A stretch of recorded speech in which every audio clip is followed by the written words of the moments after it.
वेति गणना लघुचेतसाम् उदार चरितारं तु वसुदैव कुटुम्बकम्। ॐ पूर्णमदः पूर्णमिदं पूर्णात् पूर्णमुदच्यते पूर्णस्य पूर्णमादाय पूर्णमेवावशिष्यते। ओम शांति शांति शांति। जय श्री कृष्ण।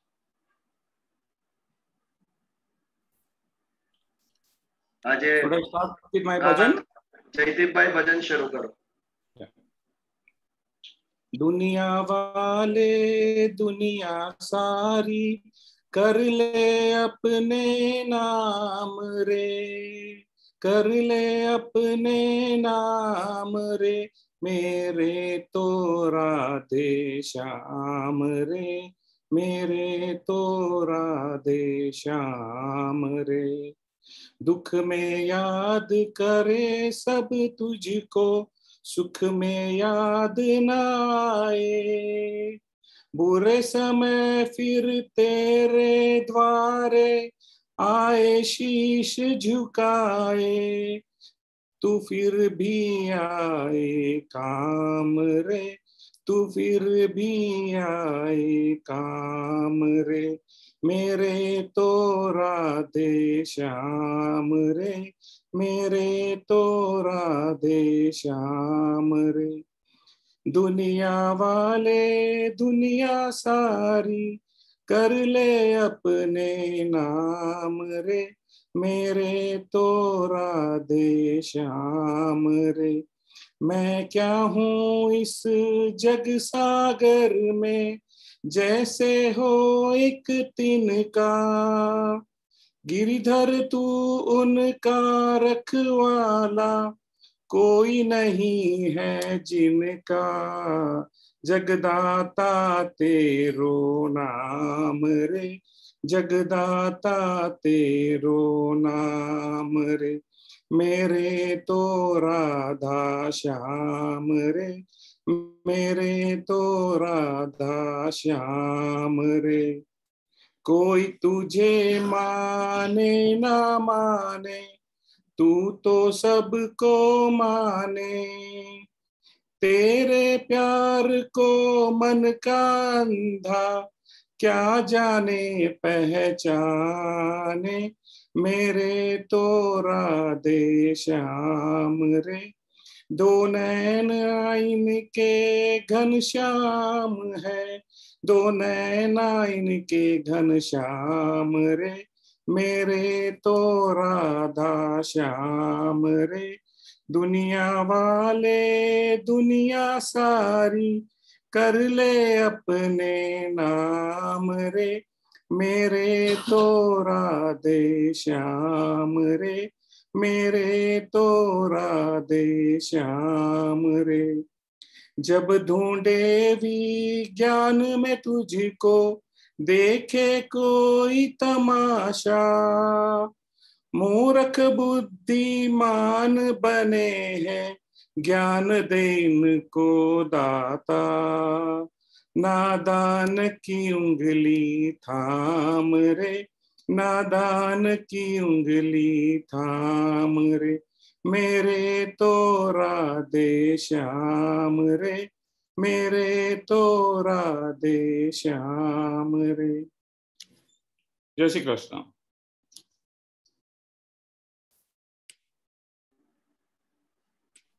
नाइस मीनिंगफुल भजन जयदीप भाई, very nice. Thank you thank you. Shrimad Bhagavad Gita अध्याय 2 सांख्य योग 33वें श्लोक पर विचार किया पिछली बार हमने। अतो वा प्राप्स्यसि स्वर्गम जीत्वा वा मोक्षसे महिम, तस्मात् उत्तिष्ठ कौन्तेय युद्धाय कृत निश्चय। जो जीतेगा तो पृथ्वी का सिंहासन प्राप्त होगा तुझे, मोक्ष से महिम, सिंहासन प्राप्त होते ही संपत्ति आएगी, सत्ता आएगी। जो चाहे वो भोग भोग सकेगा तू अर्जुन, पृथ्वी का राज्य प्राप्त होते ही। और यदि शहीद हो गया तो स्वर्ग प्राप्त करेगा। यानी यू हैव नो ऑप्शन, दोनों तरफ से तुझे लड़ना तो है ही। तस्मात् उत्तिष्ठ कौन्तेय, ये केवल अर्जुन के लिए नहीं, हम सभी के लिए है ये वाक्य। तस्मात् उत्तिष्ठ कौन्तेय, इसके लिए जो तू बैठ गया है सिर पे हाथ दे के, उठ जा। युद्धाय कृत निश्चय, परिस्थिति वही है, केवल युद्ध बदले है।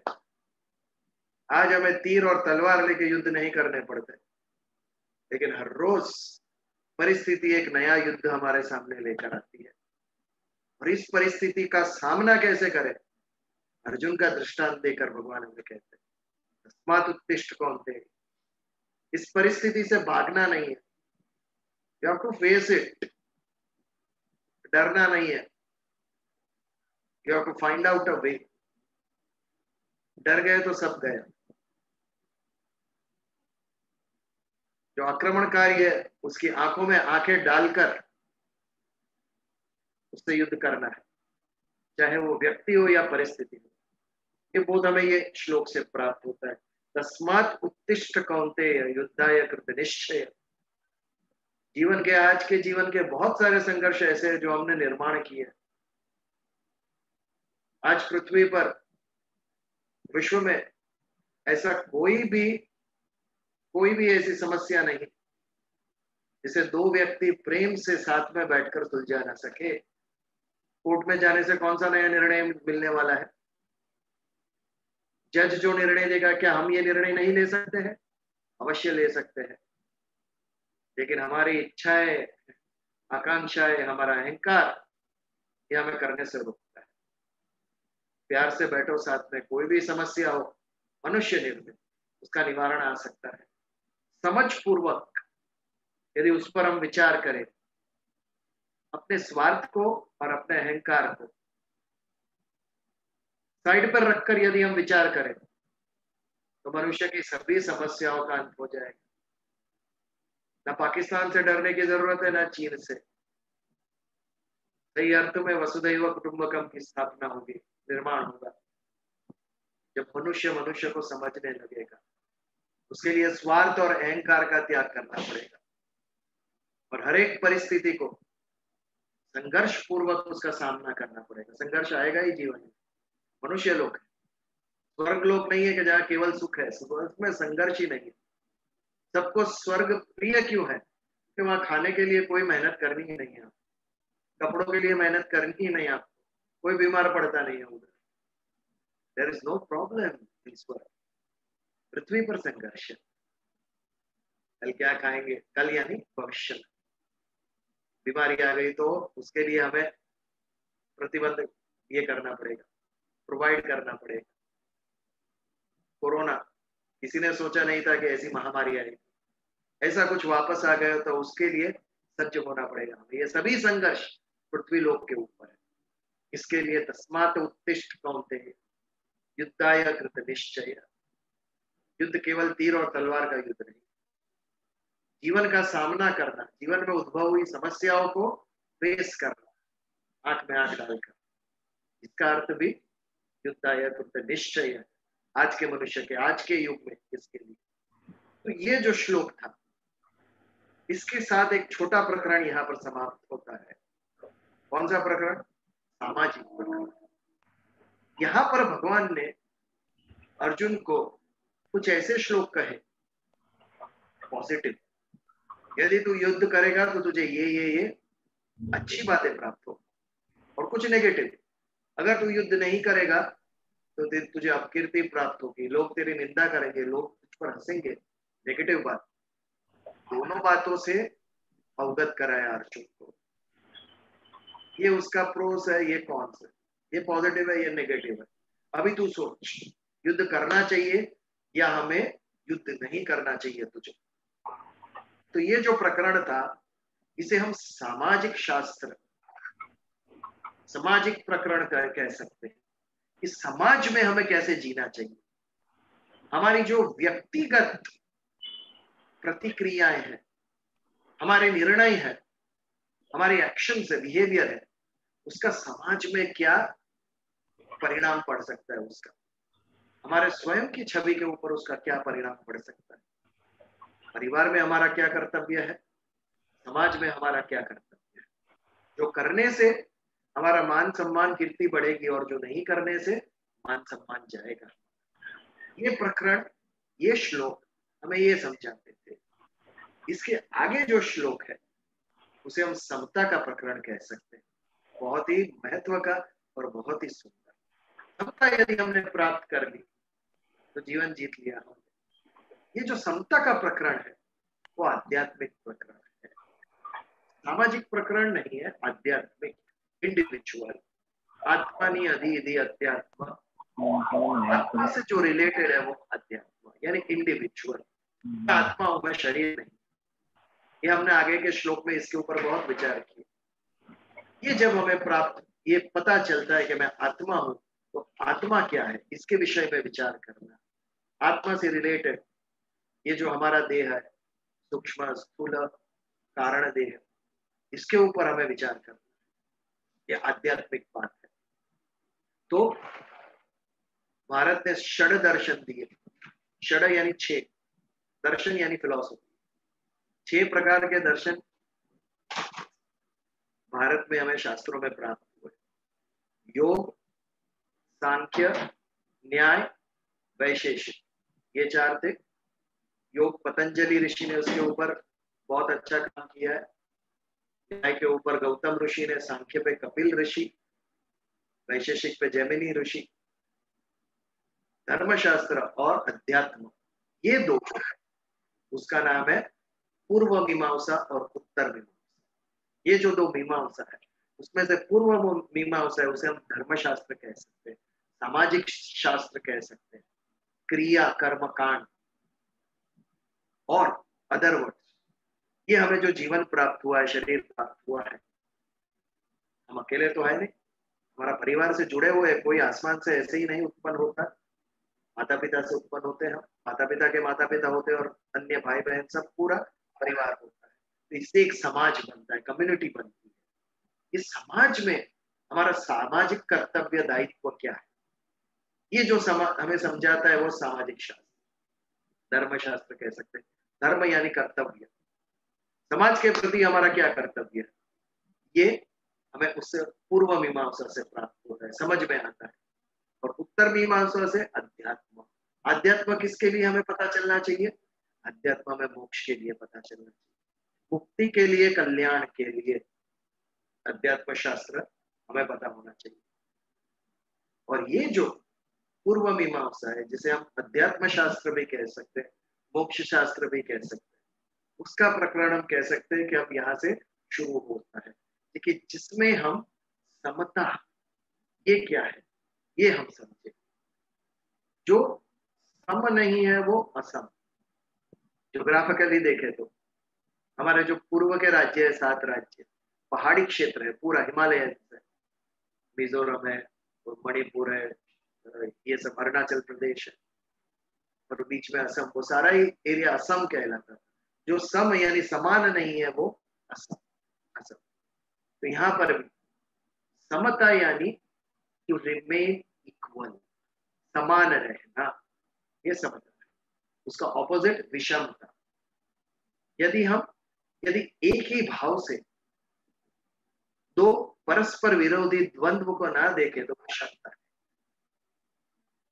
सुख हम सबको पसंद है, दुख किसी को पसंद नहीं है। सुख के प्रति आसक्ति है, राग है। अनुकूले सुख, सुख की व्याख्या क्या है? बहुत सब्जेक्टिव है, बहुत सब्जेक्टिव है सुख की व्याख्या। किसी के लिए सुख, सक्सेस, ये सब रिलेटिव है। एक विद्यार्थी था, उसको 10th स्टैंडर्ड में 85% मार्क आए और उसकी आंखों में पानी आ गया। He was expecting 90, दुखी था, बहुत दुखी था, केवल 85% मार्क आए। दूसरा विद्यार्थी था, 55% मार्क आए और हंस रहा था, नाच रहा था, कूद रहा था। उसे लग रहा था वो फेल होगा और वो पास हो गया 55% मार्क। तो एक के लिए सुख, एक के लिए दुख, ये दोनों के लिए अलग अलग है। सुख की व्याख्या अलग है, सब्जेक्टिव है, रिलेटिव है। तो सुख अनुकूल है, सुख जिसको जो अनुकूल है वो उसके लिए सुख है। बहुत सारे लोगों को करेले की सब्जी पसंद नहीं है, अगर खाने में आज करेले की सब्जी है तो दुख, लेकिन एक आध व्यक्ति ऐसा होगा जिसे पसंद है, उसको मिल गया तो सुख है, रिलेटिव। तो सुख में हम आनंदित होते हैं, हमें जीवन में सुख चाहिए, वी वांट हैप्पीनेस, आनंद चाहिए, ये सहज हमारी रिक्वायरमेंट है। At the end of the day हम सब कुछ क्यों करते हैं? हैप्पीनेस, आनंद हो इसके लिए। कुछ ऐसी चीज है अभी उससे आनंद प्राप्त नहीं होता है, लेकिन ये नहीं की तो दुख आ जाएगा। रोज सुबह उठ के ऑफिस जाता है व्यक्ति, रोज आनंद नहीं आता है उसको ऑफिस जाने में, फिर भी क्यों जाता है? नहीं गए तो दुख आएगा। तो सुख की अपेक्षा से हम हर एक कृति करते, कर्म करते, तो सुख के प्रति हमारा राग है, आनंद के प्रति, हैप्पीनेस के प्रति हमारी आसक्ति है, we want to be happy. और वैसे ही दुख के प्रति हमारा द्वेष है, वी डोंट लाइक अनहैप्पीनेस। किसी को नहीं पसंद है, मुझे जो चाहिए वो मिलना चाहिए, मेरी जो इच्छा है वो पूर्ण होनी चाहिए, मैं जैसा कहूं वैसा दूसरे ने करना चाहिए, ये नहीं हुआ तो दुख।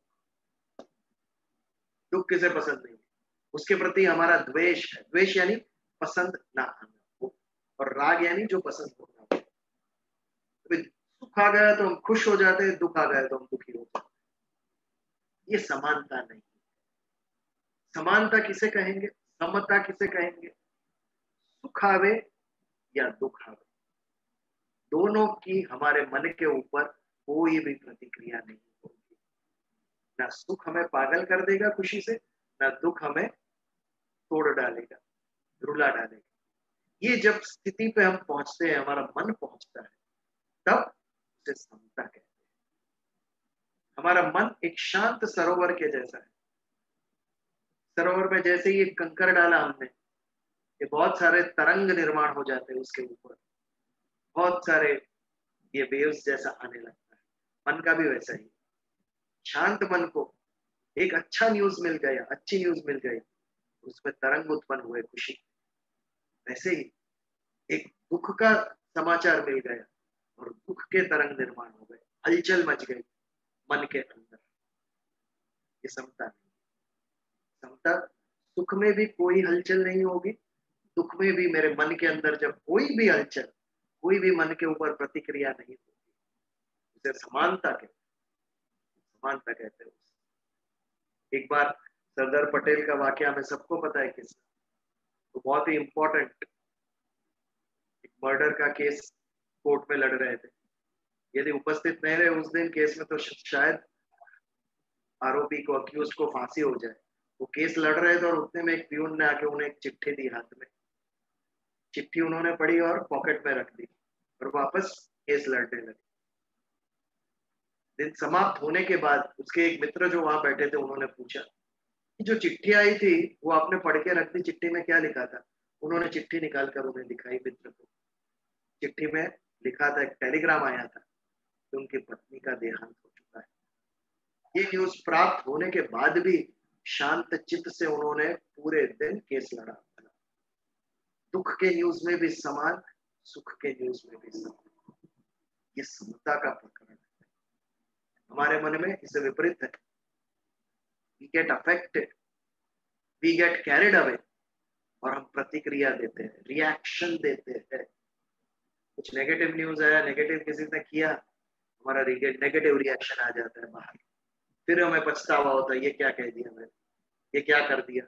शायद हम ये नहीं कहते, नहीं करते, आवश्यकता नहीं थी, लेकिन हमारा उस वक्त अपने आप पर काबू नहीं रहता और हम नेगेटिव प्रतिक्रिया देते हैं, क्योंकि हमारे अंदर राग और द्वेष भरे पड़े हैं। हम राग और द्वेष के अंडर हैं, उसके वश में है हम। जब हमारे राग और द्वेष को हम उसके ऊपर विजय प्राप्त कर लेंगे तो हम मोक्ष के तरफ प्रयाण करेंगे। हमारी इच्छाएं, आकांक्षाएं क्या है? What are desires?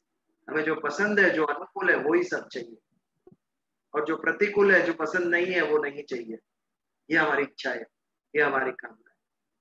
ये जब तक है, ये पसंद है और ये नहीं पसंद है, तब तक इच्छाएं हमसे कर्म करवाती रहेगी, और कर्म यदि इच्छा से प्रेरित है तो उसका फल प्राप्त होता ही रहेगा।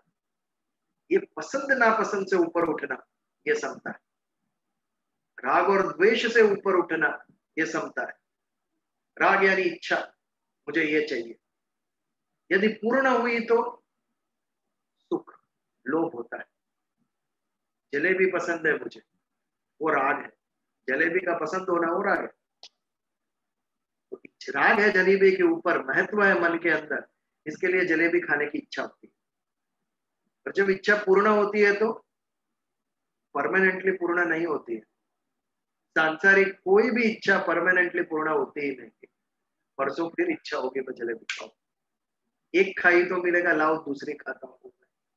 शुगर देख लेंगे कल कितना आता है। दूसरी खाने की इच्छा होती है, इसे लोभ कहते हैं। जब इच्छा पूर्ण होती है तो लोभ उत्पन्न होता है।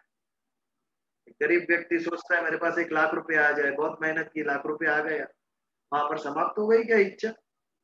अब मन में सोचेगा कब 10 लाख आए मेरे पास। इच्छा पूर्ण हो गई नहीं कभी। हमें अपने मन को समझाना पड़ेगा। संतुष्टि मन के अंदर है, स्वयं को समझाना पड़ेगा। अभी जिम्नेशियम सलून सब चालू हो गया है, 4 बजे तक जाते हैं ना सलून में, जिम्नेशियम में, शरीर को, बाल को, सबको सुंदर बनाने के लिए, मन को बनाने के लिए। ये कोई सलून नहीं है। मन को स्वच्छ सुंदर कहाँ बनाए अब?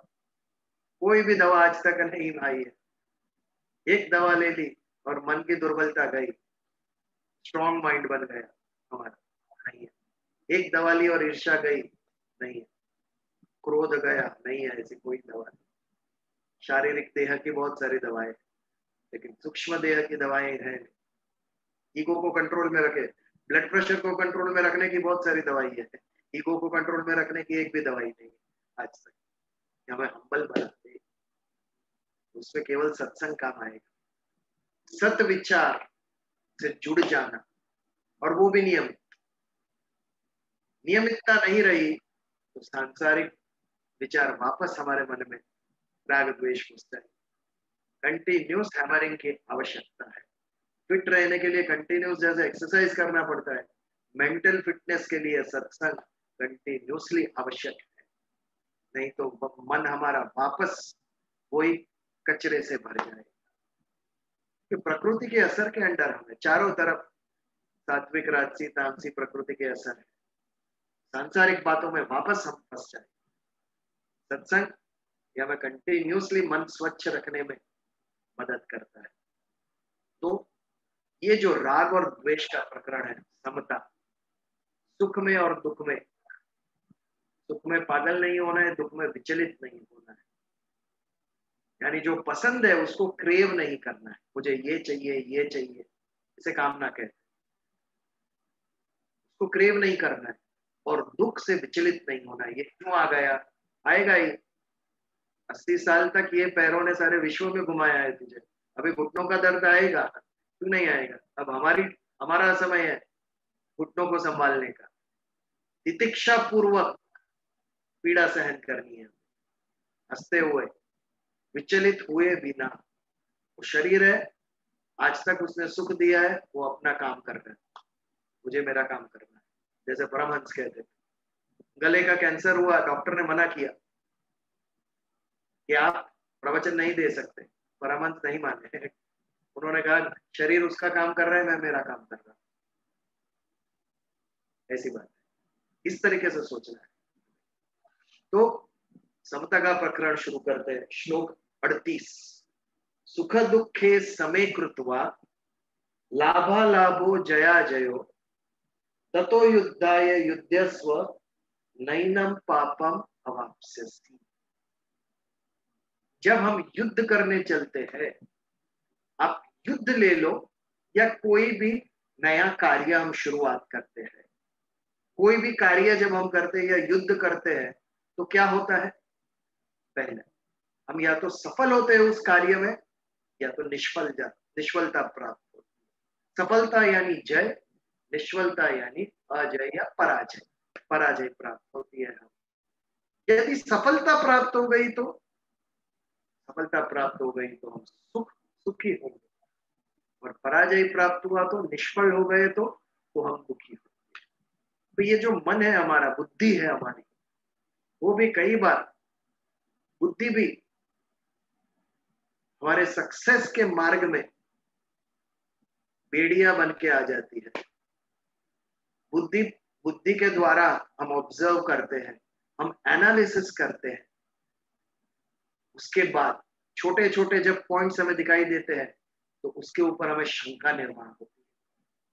ये जो काम हम करने चले हैं उसको एनालाइज किया तो एक दो हमें नेगेटिविटी भी दिखे, ये नेगेटिविटी दिखे तो डाउट निर्माण हुआ मन के अंदर, हम सफल होंगे या नहीं होंगे, ये बात आती है मन में।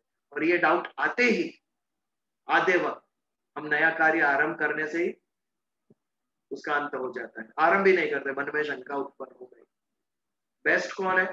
जो आत्मविश्वास से आगे बढ़ता है, नेगेटिविटी के ऊपर देखता ही नहीं, ये हमें करना है, भगवान तू जाने,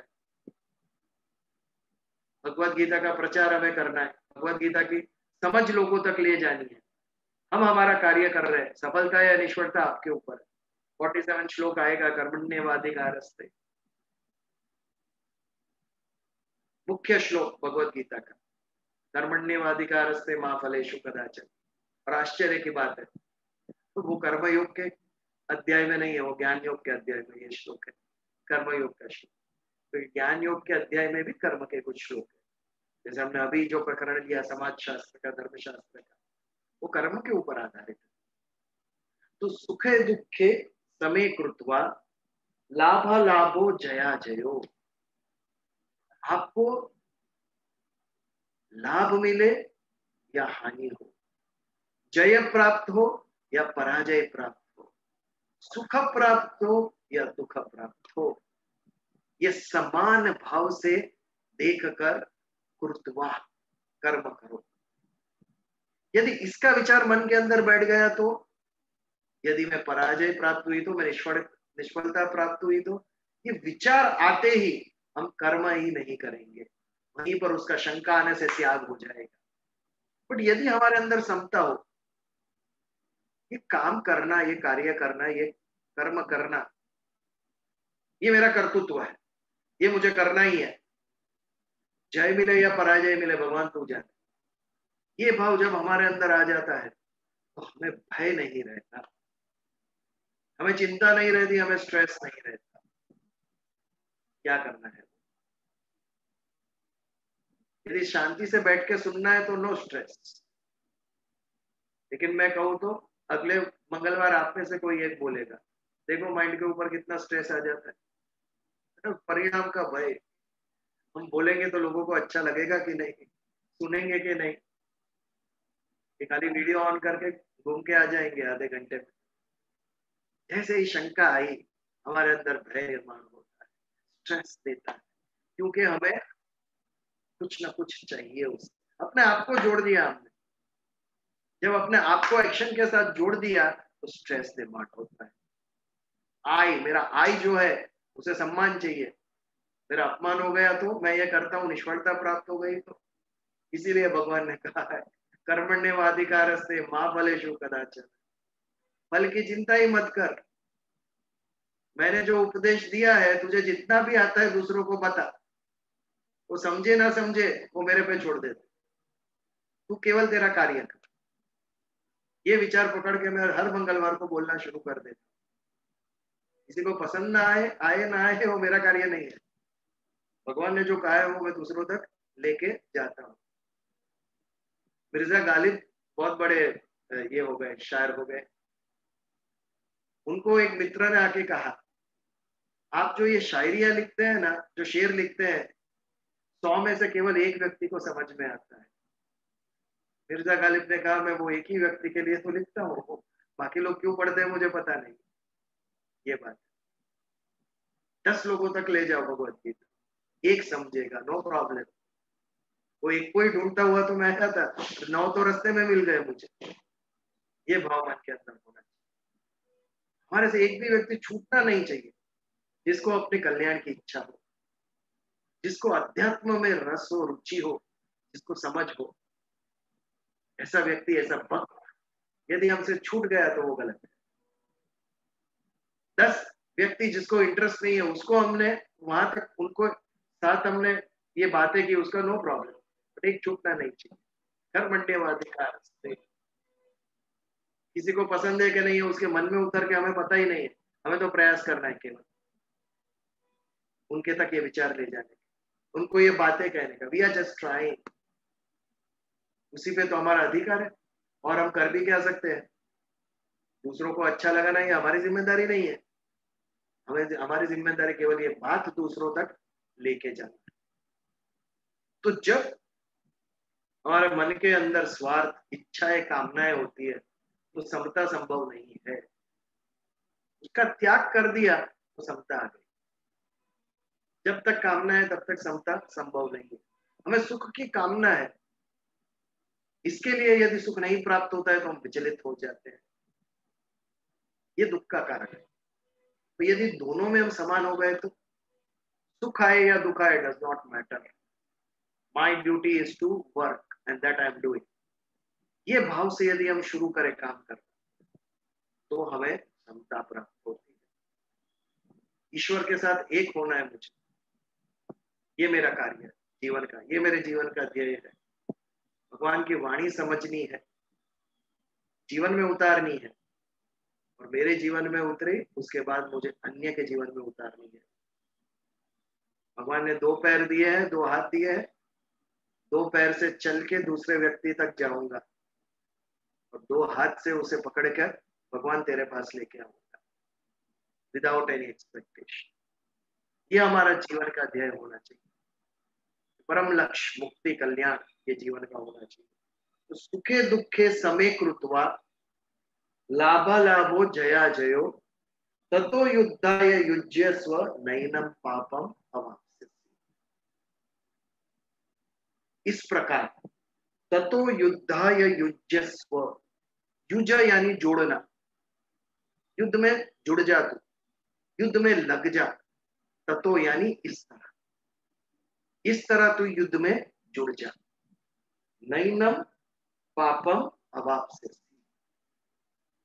ऐसा करने से तुझे पाप नहीं लगेगा। जब समता आती है, जय और पराजय में कोई फर्क नहीं रहता, सुख और दुख में कोई फर्क नहीं रहता। इस प्रकार की जब समता आती है तो हमें पाप नहीं लगता। क्यों? क्योंकि कोई इच्छा ही नहीं है।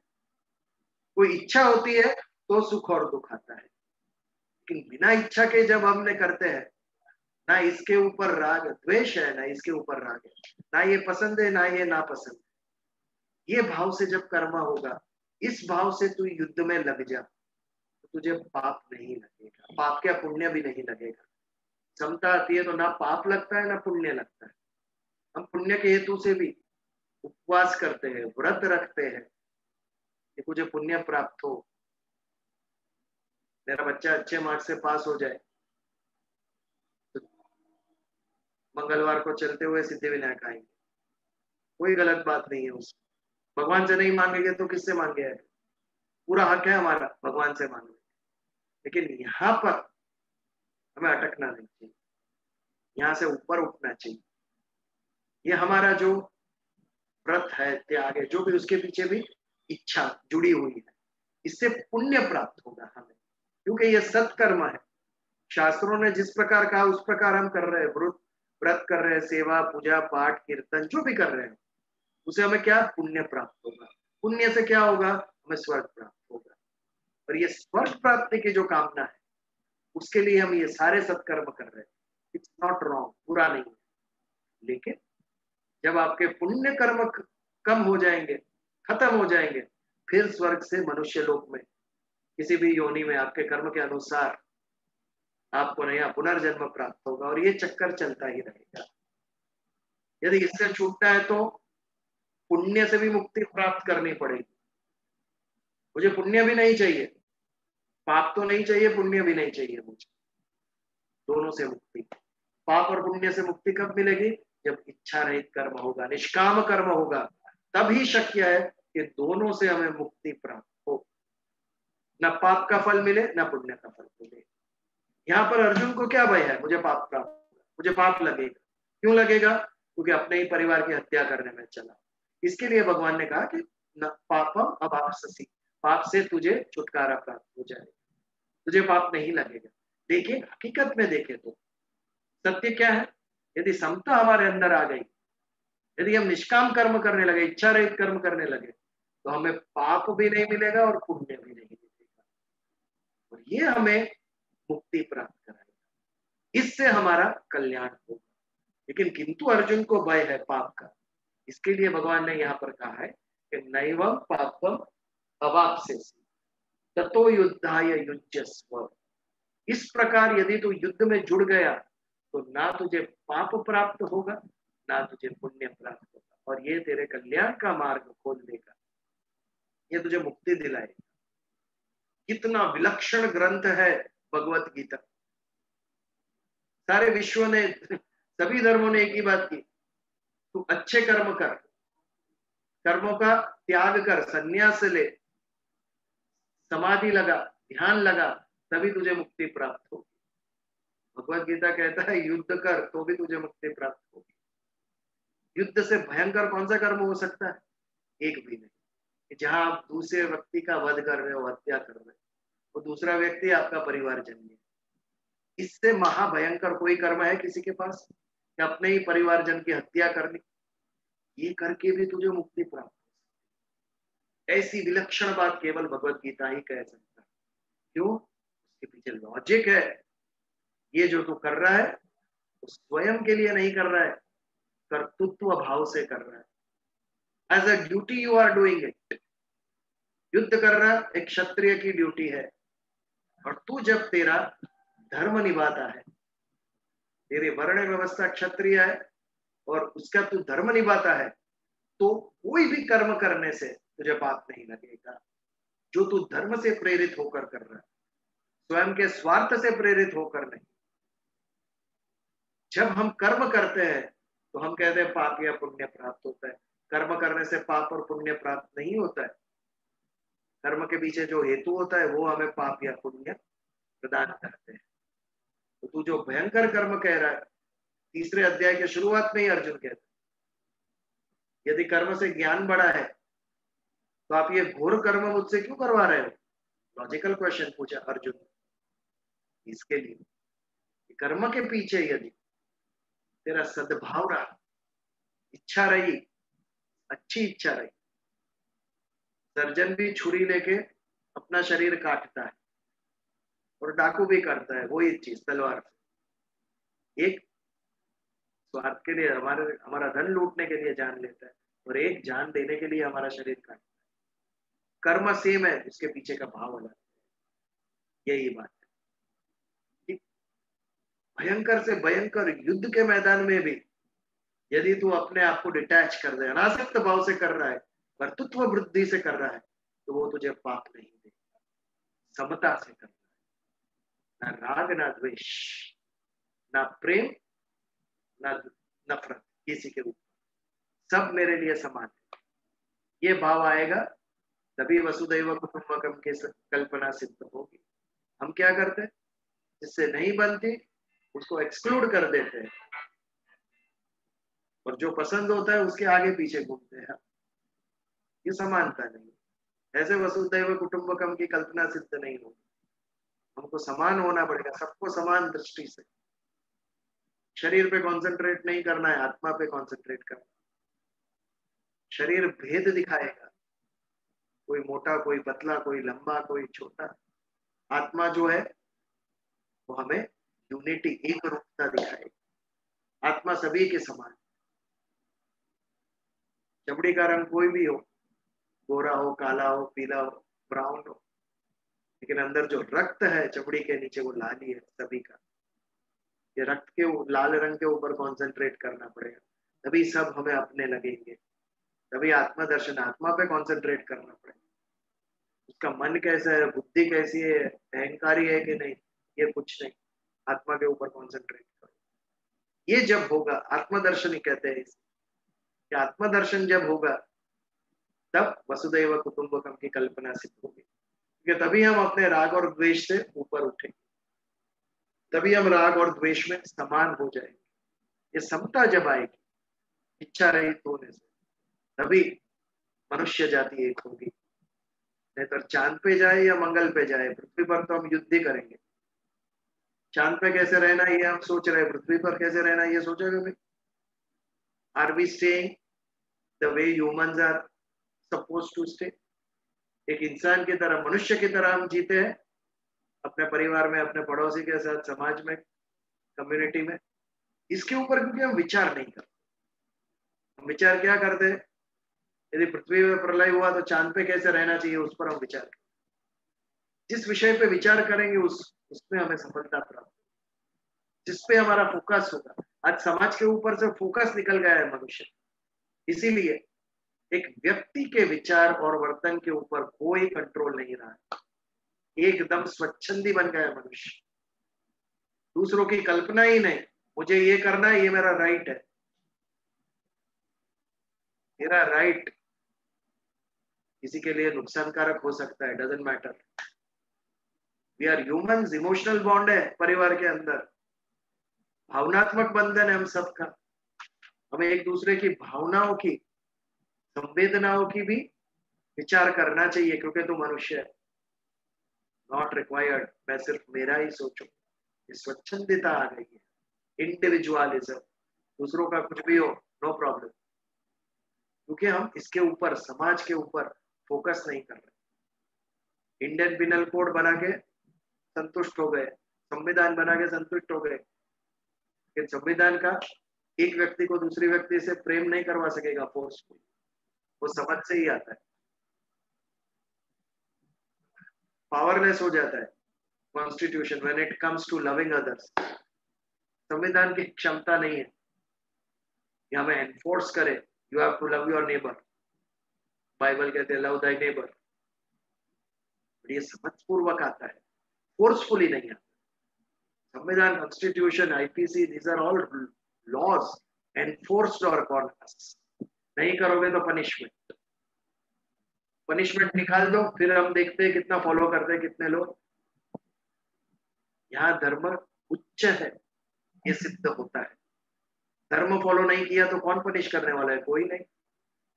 माँ बाप को वृद्धाश्रम में रख के आए, कौन पनिश करता है? कोई पनिशमेंट इसके लिए? कोई पनिशमेंट नहीं है इसके लिए। ये समझ पूर्वक, ये केवल धर्म करा सकता है। इसीलिए धर्म सत्ता राज्य सत्ता से ऊपर है। लिमिटेशंस है राज्य सत्ता की, नेगेटिव करने से अटका सकते हो, लेकिन पॉजिटिव कैसे करवाओगे लोगों के पास? है कोई ऐसा रूल कि भूखों को आपको खिलाना ही पड़ेगा कंपलसरी? ये केवल धर्म करा सकता है। आपके अंदर ह्यूमैनिटी डालकर, आपके अंदर जो दैवी गुण है, सद्गुण हमारे अंदर है, उस गुणों को बाहर लाकर, ये जब गुण हमारे अंदर खिलते हैं, that time we develop as a human. केवल भौतिक डेवलपमेंट हो रहा है विश्व के अंदर, as a human have we developed. हमारा डेवलपमेंट क्या है? What is human development? Developing as a human. What is being human? Human की जो विशिष्ट गुण मेरे अंदर है, वो जो अन्य किसी सजीव ऑर्गेनिज्म में नहीं है, कोई पशु पक्षी जंतु में जो गुण नहीं है, वो गुण मेरे अंदर जो है, उस गुणों को खिलाना, बाहर लेके आना, वो ह्यूमन डेवलपमेंट। एक बार इसके ऊपर विचार करना चाहिए हमें, ऐसे कितने गुण हैं जो अन्य किसी जीव में नहीं, केवल मनुष्य के अंदर है। ये मनुष्य को भगवान ने दी हुई सबसे बड़ी गिफ्ट है, और इन गुणों को यदि इसके ऊपर हम विचार कर रहे हैं, are we acting on these qualities that God has given us? भगवान ने हमें ये जो सद्गुण दिए हैं, उस सद्गुण का हम उपयोग कर रहे हैं कि नहीं, उस पर विचार कर रहे हैं कि नहीं? ये यदि नहीं हो रहा है तो हमारा ह्यूमन डेवलपमेंट शक्य ही नहीं, अब हो ही नहीं सकता। और ये यदि नहीं हुआ तो समाज में सुख शांति कभी नहीं आएगी। कितने भी एक की जगह 11 कॉन्स्टिट्यूशन बना दो, असंभव, शक्य ही नहीं। तो केवल धर्म कर सकता है। तो राज्य सत्ता से ऊपर धर्म सत्ता, और धर्म सत्ता से ऊपर अध्यात्म। धर्म में भी भेद होते हैं, धर्म के नाम पे ही बड़े बड़े हत्याकांड हुए और युद्ध हुए हैं। धर्म से भी ऊपर अध्यात्म है, जो मनुष्य मात्र को जोड़ने की बात करता है, और भगवत गीता ऐसा आध्यात्मिक ग्रंथ है। आज 1 साल से हम पढ़ रहे हैं, कहीं भी हिंदू धर्म की बात आई, हम हिंदू है इसके लिए ऐसा कर रहे हैं? नो। अर्जुन, तू मनुष्य है, तुझे ये करना है। यही बात, ये वैश्विक ग्रंथ है जो हर एक मनुष्य को लागू पड़ता है। It deals with our inner self जो सबकी समान है। बाहर से हम कितने भी अलग हो, रंग रूप अलग है, सोच अलग है, way of thinking is different, लेकिन सूक्ष्म देह हम सबका एक ही है। मन सभी को समान दिया है भगवान। सबको दुख होता है जब सम्मान नहीं मिलता, अपमान होता है, जब कीर्ति आती है, यश आता है, प्रसिद्धि प्राप्त होती है, सभी को सुख प्राप्त होता है। We are same from within. और ये जो विदिन की बात जब होती है तो ऐक्य का निर्माण होता है, यूनिटी निर्माण होती है। इसके लिए Bhagavad Gita is a constitution of individual. एक इंडिविजुअल को, एक मनुष्य को अपना जीवन कैसे जीना चाहिए, ये हमें भगवत गीता से प्राप्त होता है, ये ज्ञान हमें। रामायण से हमें एज अ फैमिली हमें कैसा जीना चाहिए, फैमिली को सुखी रखना है, जोड़ के रखना है, साथ में रखना है, रामायण पढ़नी चाहिए हर एक परिवार में। यहाँ से हमें त्याग क्या है, राम के चरित्र से हमें ये पता चलता है। माता पिता की आज्ञा सर्वोत्तम उसके, उस पर विचार भी नहीं। पिता जो कल राज्याभिषेक होने वाला है और रात को पिता कहते हैं कल वनवास, no problem, what is my fault, पूछा ही नहीं राम ने। सारे विश्व ने कई की निंदा की, केवल राम ने नहीं की कई की। One who was affected by her decision, उसने निंदा नहीं। बहुत सोच समझकर ये चरित्र वाल्मीकि जी ने लिखा है रामायण। परिवार में यदि सुखी होना है, फैमिली में, तो रामायण का पाठ करें। रामायण में के जो चरित्र है उनके गुण हमारे अंदर आने चाहिए। उसमें त्याग सबसे ऊपर है। यदि दो व्यक्ति को साथ चलना है तो त्याग आवश्यक है। कर्तव्य की बात करो, हक की बात नहीं। हक की बात से केवल झगड़ा हो। हम कर्तव्य की और त्याग की बात करेंगे तो प्रेम से साथ में जी सकेंगे। कितना सुंदर श्लोक आगे आएगा। ये विश्व की उत्पत्ति का कारण ही कर्तव्य बुद्धि। ब्रह्मा जी ने सृष्टि का निर्माण किया क्यों? वे सभी जीव को अपना कर्तव्य करना, पशु पक्षी यहाँ तक कि देवता को भी अपना कर्म करना है। इंद्र भगवान को आदेश है ही, वर्षा देनी है तुझे, यू हैव टू डू। सूर्य भगवान को आज्ञा है कि प्रकाश देना ही है तुझे। देवता भी अपना कर्म कर रहे हैं। सभी लोग जब अपना कर्तव्य करेंगे तभी ये सृष्टि चलेगी। तो पाश्चात्य विचार शैली ने हमें कर्तव्य की जगह हक की बातें बोलना सिखा दिया, लैंग्वेज ऑफ राइट्स। और इतनी सारी हमारे अंदर राइट घुस गया कि आज वापस इंडिविजुअल हो गया। शादी भी नहीं करनी है लोगों को, करते हैं तो 6 महीने में टूट जाती। जाके देखिए परिस्थिति, पाश्चात्य विश्व में परिस्थिति देखिए आप क्या हो गई। We are going back to animal life. तो कर्तृत्व बुद्धि हमारे अंदर होनी चाहिए। ये कभी हो सकती है जब इच्छाएं कामनाएं हमारे कंट्रोल में होता। जब तक इच्छाएं और कामनाएं हमें दौड़ाएगी, जब तक हम राइट की भाषा बोलेंगे, झगड़े के सिवा कुछ नहीं होगा। हम अकेले रह जाएंगे जीवन। समझ कर रहे हैं ना? ये हमें श्लोक से पता चलता है। सुख दुखे समय कृत्वा लाभो लाभो जया जय। जय मिले पराजय, लाभ हो हानि हो, सुख या दुख, समानता पूर्वक कर्म करना पड़ेगा। ततो युद्धाय युज्यस्व नैनम पापम अवाप्स्यसि। इस भाव से युद्ध में जुड़ जा तू, तो पाप तुझे नहीं लगेगा। कि आगे अर्जुन ने कहा मुझे पाप का भय है, क्या मुझे पाप तो नहीं लगेगा यदि मैं ऐसा घोर कृत्य करूं? नहीं। समता पूर्वक सुख और दुख में समान होकर निष्काम भाव पूर्वक यदि तू युद्ध करेगा तो भी तुझे पाप नहीं लगेगा। ना पाप लगेगा ना पुण्य लगेगा। ये तेरे कल्याण का कारण होगा, तेरी मुक्ति का कारण होगा। तो इस सुंदर श्लोक के ऊपर आज हम समापन करते हैं। 10:30 बजने को आए। यदि कोई प्रश्न हो तो प्रार्थना के पहले हम ले सकते हैं। आज के प्रवचन के ऊपर, आज के श्लोक के ऊपर समता का प्रकरण शुरू हुआ है। यहाँ से इसके ऊपर यदि कोई विचार, कोई कुछ बात कहना चाहे तो भी मोस्ट वेलकम।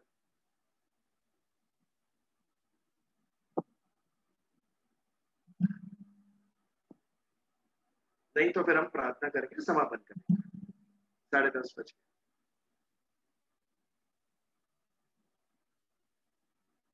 चलो तो प्रार्थना करें।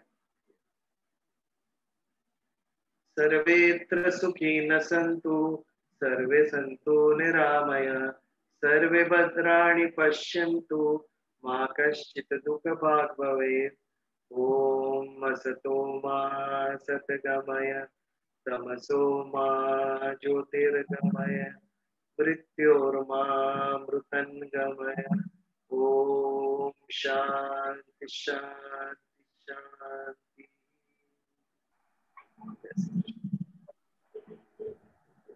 जय श्री कृष्ण। Yeah. जय श्री कृष्ण। जय श्री